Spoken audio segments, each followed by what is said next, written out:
रूस को 28,000 करोड़ देने के लिए भारत ने दिरहम के जरिए क्यों भुगतान किया। नमस्कार दोस्तों, मैं रतन सिंह और आप सभी का ट्रिगर पॉलिटिक्स में स्वागत है।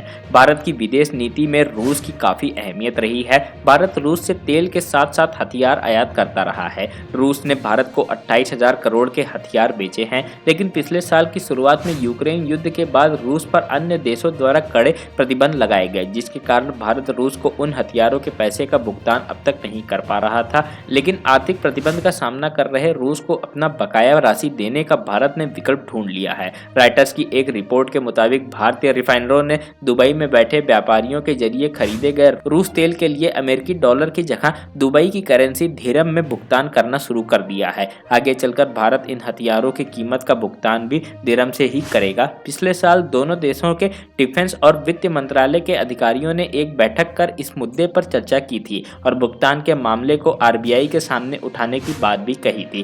दोनों देशों ने उसी बैठक में फैसला किया था कि भारत रूस से खरीदे गए तेल और हथियार की कीमत का भुगतान डॉलर के बजाय किसी और करेंसी में करेगा। दरअसल रूस यूक्रेन युद्ध के बाद G7 देशों और उनके सहयोगियों ने रूसी तेल पर प्राइस कैप लगाया था। इस प्रतिबंध के कारण कई तेल आयात देश मॉस्को से दूर रहे, जिसके परिणाम स्वरूप रूसी कच्चे तेल की हाजिरी कीमतों में अन्य ग्रेड के मुकाबले डिस्काउंट दर्ज किया गया है। इसी का फायदा भारत को मिला और भारतीय रिफाइनरी ने अच्छे डिस्काउंट पर तेल खरीदा। ऐसे में अगर भारत ने रूस के साथ व्यापार करने और तेल के अलावा हथियार की कीमत चुकाने के लिए वैकल्पिक करेंसी का इस्तेमाल कर रहा है, वहीं दूसरी तरफ दुबई खुद को तटस्थ कहने वाला देश है। संयुक्त अरब अमीरात ने रूस पर किसी तरह का कोई प्रतिबंध नहीं लगाया है। ऐसे में भारत के लिए डॉलर के बजाय दिरहम में भुगतान करना आसान हो जाता है।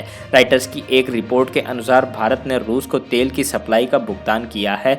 इसका तरीका यह है कि पहले तो बिल का कैलकुलेशन डॉलर में किया जाता है, फिर भारत उसका भुगतान दिरहम में करता है। भारत यूएई का दूसरा सबसे बड़ा व्यापारिक भागीदार भी है। रूस की प्रमुख तेल उत्पादक रोशनफेट, एवरेस्ट एनर्जी और कोरल एनर्जी सहित अन्य ट्रेडिंग फर्मों के जरिए भारत में कच्चा तेल भेज रही है। भारत अब चीन के बाद दूसरा सबसे बड़ा तेल खरीदार देश बन गया है। 1944 से पहले ज्यादातर देश सोने को बेहतर मानक मानते थे और उसी से व्यापार किया करते थे। उन देशों की सरकारें वादा करती थी कि वह उनकी मुद्रा को सोने की मांग के मूल्य के आधार पर तय करेंगे। साल 1944 में ब्रिटेन वुड्स समझौते के बाद डॉलर की मजबूती की शुरुआत हुई थी। ब्रिटेन वुड्स समझौते में न्यू हैम्पेयर के ब्रिटेन वुड्स में दुनिया के सभी विकसित देश एक साथ शामिल हुए और उन्होंने अमेरिकी डॉलर के मुकाबले सभी मुद्राओं की विनिमय दर को तय किया। उस वक्त अमेरिका वह देश था जिसके पास दुनिया का सबसे अधिक सोने का भंडार था। ब्रिटेन वुड्स समझौते ने अन्य देशों को भी सोने की जगह अपनी मुद्रा के डॉलर को समर्थन करने की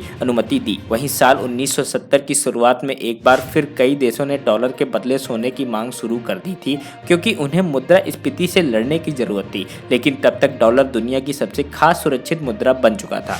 आप सभी का इस पर क्या कहना है, कमेंट बॉक्स में जरूर बताएं। अगर आपने हमारे चैनल ट्रिगर पॉलिटिक्स को अभी तक सब्सक्राइब नहीं किया तो प्लीज उसे अगर सब्सक्राइब कर लें और वीडियो को भी लाइक कर दें।